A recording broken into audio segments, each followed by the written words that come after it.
When patch 7 came out a while back, Larian added a plethora of different evil endings for those willing to go against the grain and make some choices with a questionable moral compass. Sitting upon that throne and capping an adventure off by claiming the world in your name might have been enough to justify how villainous your playthrough was, but now the payoff is unlike ever before. There's a ton of new horrific fates for Faerun that you can be the source of, one for each of the different origin characters, and a couple more relating to Tav and the Emperor. So spoilers are here now in case you want to experience them for yourself. Though while it might be fun to rank my favorite of the bunch, what I'm here to figure out today is which one would cause the most damage to Faerun and even the world as a whole, as some of these scenarios result in the scariest threats to ever exist in the Forgotten Realms, the worst of which would crumble literally everything. Welcome to Figuring Out Fantasy. Today we'll be ranking the different evil endings you can achieve in Baldur's Gate 3 based on how much of a threat they pose to the foundation of the world. Some might seem scary, but in reality don't pack the punch that the others do, as some quite possibly could spell the end for Abir Toril entirely.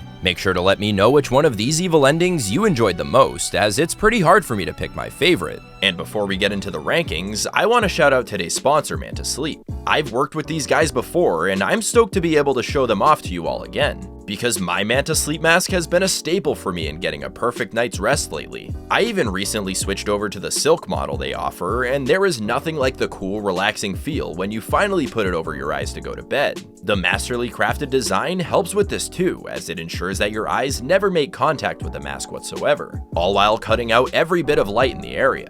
Perfection. Pair this with their white noise machine that you could fit in the palm of your hand, and you'll be drifting to sleep and staying asleep before you know it. Hell, you could even use that dynamic duo to take a quick little refresher nap. Just set the machine to an hour timer. I couldn't be happier with how Manta Sleep beats out the competition. The soft, breathable materials they offer clear anything else on the market. And if you want yours, click the link in my description or pinned comment and use code figuringoutfantasy at checkout. It'll save you 10% off your order, getting you an even better price than they already offer for such a game changer. Thanks to Manta Sleep for sponsoring today's video. Now let's figure this out.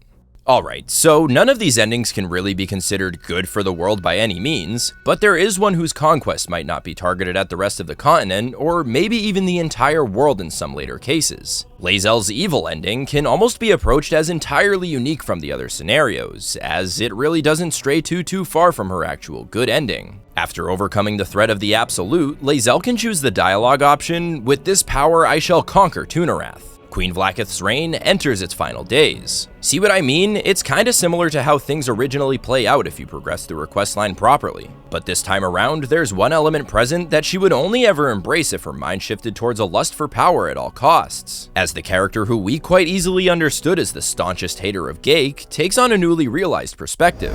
A good Githyanki knows her enemy. But she knows too that a weapon should never be cast aside, so long as it still might be used. She's now entirely willing to utilize the stranglehold she has over the Mind Flayer forces she once despised, recognizing that if they can be directed to operate as she wishes, all of what she desires could be hers. But that's honestly what puts her evil ending last on this list. What she's enabled to do with her newly found power of the Absolute seemingly ends with her own ambitions. Vlaakith has been a false ruler for far too long, and the only truly evil aspect of the sequence is the shift from her desire to liberate the Githyanki to that of making them answer to her. Well, that and the fact that she's a bit more keen on commanding an army of Mind Flayers. So does it truly pose as much of a threat to Faerun as some of the ones ahead? I don't think so. Sure, any character with access to that much sheer power is going to be capable of devastating things, but it's pretty clear that there are no hintings at further intentions from the young Githyanki warrior turned queen. And even further, her objective is within the astral plane, as Vlaakith lies within a castle in Tu'narath. I still wouldn't recommend crossing her though, as I don't doubt that she could place a bit higher if she was provoked to pursue further conquest into the world, because her army is composed of two supremely powerful forces whose weakest members could stomp over a large majority of militaries. But it seems that won't be how the events will play out, for now. The next entry, though, does have the potential to be devastating, but I'm not sure it would end up scaling to a continent or worldwide level just yet. Astarion can select the dialogue option of "Infuse yourself with the power of the Absolute. Become the ruler you were destined to be." where he envelops himself in a blinding glow, establishing himself as the Sun King. All of the light in the surrounding area is concentrated and surges him with an influential power he would have never thought possible. This completely surpasses what was previously understood to be the pinnacle of vampiric abilities. He once cowered in fear at the thought of the sun being the spawn we knew him as, but beyond the immunity to such a plague that ascending might have granted him, becoming the Sun King here is such an insane result. Though there's a bit more to it than him just getting a one-up on the literal fucking sun. Shut up about the sun! He seems to have an effect on his new followers that feels like it could spiral out of control, as Astarion almost disguises his predation as salvation, taking an authority over any individual he chooses in order to feed however he wants, but not without framing it to the others as a tribute to their new ruler. I will say though, it does seem like Astarion's immediate interests only involve simply establishing himself within the broken down city of Baldur's Gate, where he aims to have his followers build it back up in his honor, which kinda gives me the impression that his influence wouldn't stretch out to the edges of the world just yet. I would be silly to act like an individual who has reached the pinnacle of their potential powers as a vampire isn't capable of a devastating conquest, though there isn't really enough evidence from what we see that it's as immediately impactful as some of the endings ahead would be. He just doesn't seem to have the ambition to project power beyond the gate. And even if he did, we don't really see him taking much advantage of the Mind Flayer forces he has around him. It's kind of just trending towards a closed-off cult state where he's the one true ruler. It might spread to the Sword Coast a bit, but I don't know. I'm just not super passionate about arguing for this one, though the same can't necessarily be said for Shadowheart and her evil ending, as it could shake the foundation of two heavily worshipped gods that conceptualized Abir Toril. Shadowheart is probably the most profound example that we experience, other than maybe something like Ketheric Thorm, of just how the cult following for Shar and Selûne can influence the course of an individual's life. No matter how you take her questline, be it graduating to be Shar's valedictorian after slaying the Night Song, or seeing the light once it's clear that the Moon Maiden was her true upbringing, it's a dedication to one side or the other when all is said and done. Now that's where this evil ending of hers deviates. At the end, Shadowheart can say, "All my life, I've been caught between two warring goddesses. Time to plot a new course." And here, she's no longer bound by the blueprint of a patron deity. Instead, she instruments a purge of the very doctrine that once controlled her every move. If her intentions were to come true, the military she wields would exterminate every last Sharran and Selûnite from the world, leaving only one church, that of the Absolute. My initial thought was to place her lower than Astarion simply because she might do a bit more killing than recruiting. But don't you think that at some point the Sharrans and Selûnites would have no choice but to switch their faith? They'd likely be shitting themselves wondering why their gods would allow this to happen. Then again, is it too short-sighted to think that those gods wouldn't interfere? I'm not sure where the line is drawn when it comes to when gods are allowed to interfere with mortal affairs, but we're told by Elminster that Mystra wouldn't be allowed to destroy the threat of the crown, forcing Gale to take care of it himself. Gods really only exist because of the worship from their followers, so perhaps it would be allowed as an act of desperation? In any case, Shadowheart is going to have carved a very large chunk out of the world with her religious conquest, but there are still plenty of other gods actively being worshipped, so if her ultimate goal is to leave a bloody trail en route to replacing the Moon Maiden and the Lady of Loss, it might just end there, with Shadowheart taking a seat amongst the worshipped and possessing the most devoted followers one could imagine.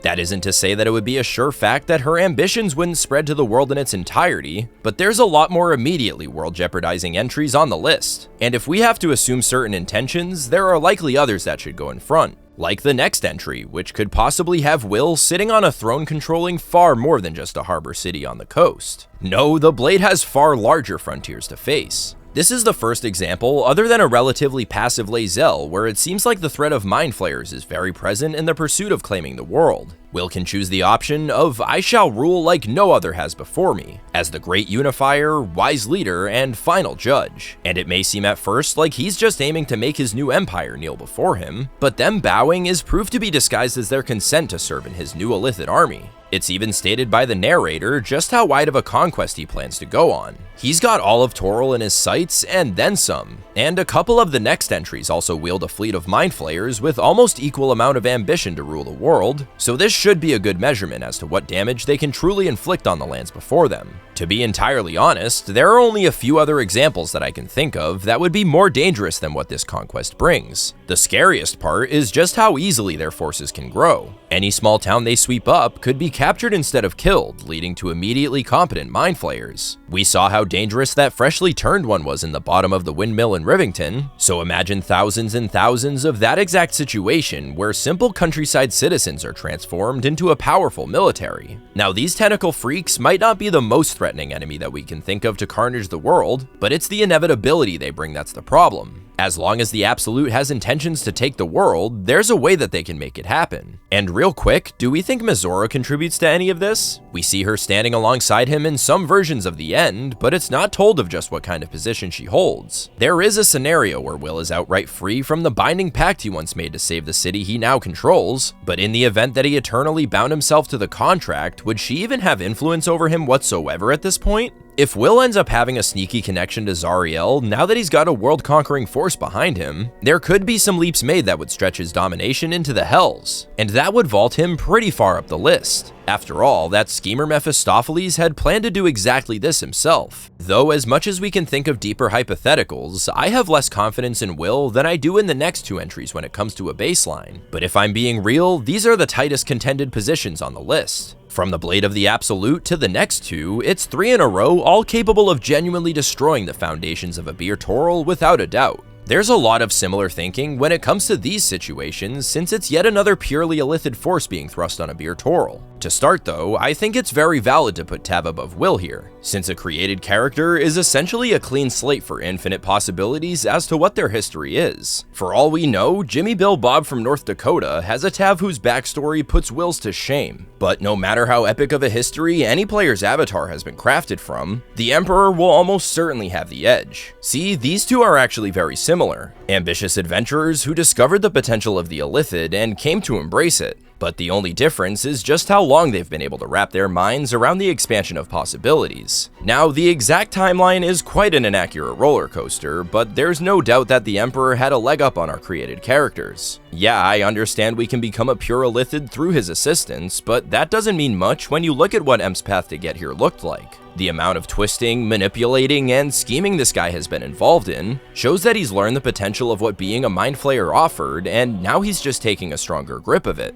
And no matter what our adventures have molded us into, it might not inherently make us understand truly what we have at our disposal. I mean, this is the Balduran we're talking about. Anything we've seen, he's likely experienced too, as I can't imagine that Giant Slayer Greatsword was just for show. Plus, it seems he was capable enough to get some goo-goo eyes from a literal dragon. All of this strength assessment prior to these candidates' transformation, though, isn't super important since the slate is wiped relatively clean apart from memories. And that's the most important part. If either of these characters were steered towards embracing the Absolute and instilling terror on Toril, I think the memories of Balduran would be frothing at the mouth at the thought of expansion to such a degree. We already know the guy to have been of a rather curious moral compass, but intentions change when you grow some tentacles, and all that's left is self-preservation. Everything we spoke about when discussing the actual conquest of Wyll's evil ending is relevant here as well, since a fleet of Mind Flayers is still, well, a fleet of Mind Flayers, and that's why I said it ends up being splitting hairs with these examples. Even going back to Mr. Ravengard's scenario, we can't say that there was much of a jump from his placement to this one. Going from Astarion to Shadowheart felt like,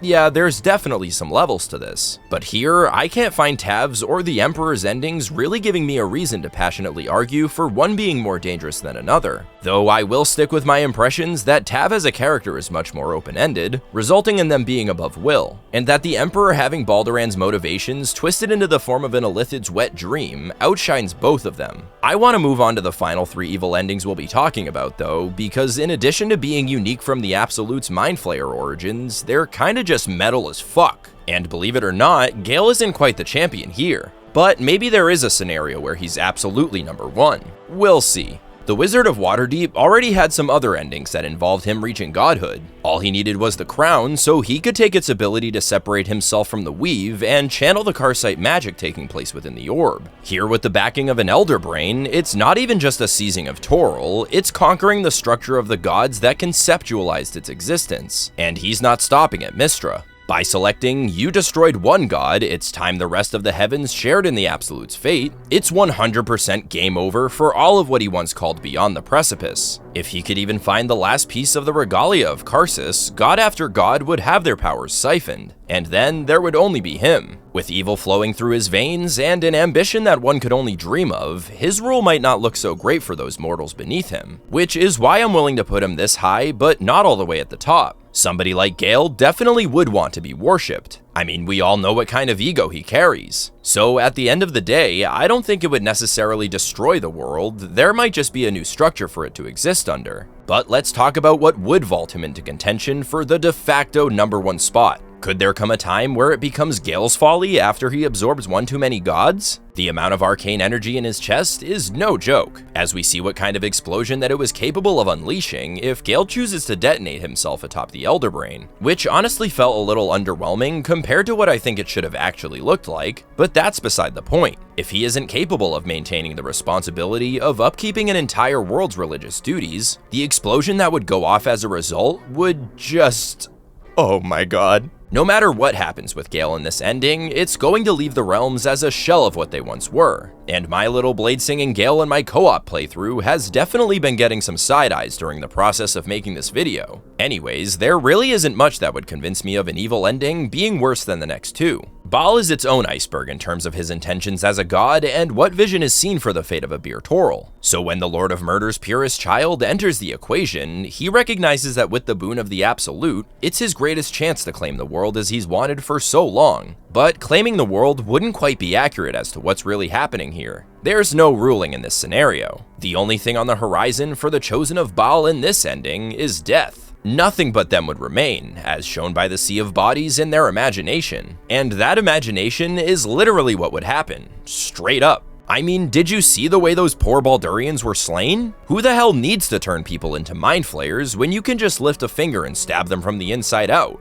And that's even more effort than is realistically needed, since the Elder Brain allows the Dark Urge to mass wipe the entire city just by thinking. How fucking crazy is that? The entire playthrough was dealing with how our thoughts took over our actions, and if those thoughts are literally just manifesting with ease on a scale as large as Baldur's Gate, I'm not even betting on whether or not Toril would fall, I'm doing the over-under on a week or less to wipe it all out. It's not just the potential of the Absolute that's at work here, the Dark Urge is literally the essence of Baal himself, since he was manifested directly by his blood. So when you fuse a world-conquering force with the Lord of Murder's pure-blooded heir, it's GG. FF at 15. Gonna be honest, I'm never picking this option again. The world can collapse all it wants, but having to kill Shadowheart almost made me put this #1. But Karlach manages to land all the way up here for one simple reason. Toril is bound to become a wasteland in the wake of what she unleashes. This is bad.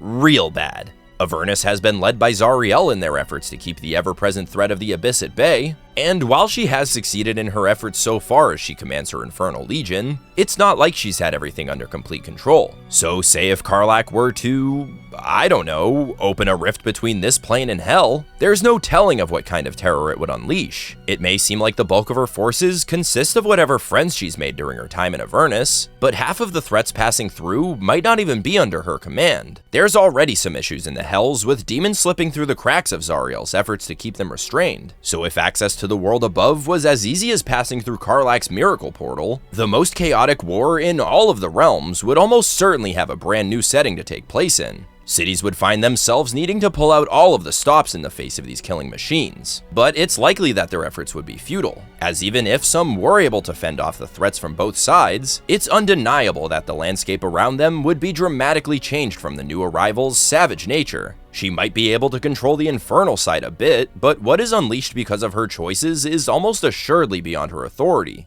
This could realistically go one of two ways. Either demons and devils clash on Toril and leave nothing standing, or maybe that shithead Asmodeus would find a way to take advantage of this opportunity and stretch his domination into another plane. One way or another, I think it's the worst ending for the Forgotten Realms as a whole. Thank you so much for watching. If you enjoyed, be sure to leave a like to let me know, and subscribe so you don't miss the next upload. I had a blast looking at all of the evil endings, and I can't wait to see what I want to rank next. If you have any suggestions, be sure to leave them in the comments below. And thanks again to Manta Sleep for sponsoring today's video. Be sure to check the links in my description or pinned comment if you want 10% off your order. As always, be sure to keep figuring out fantasy. I'll see you in the next one.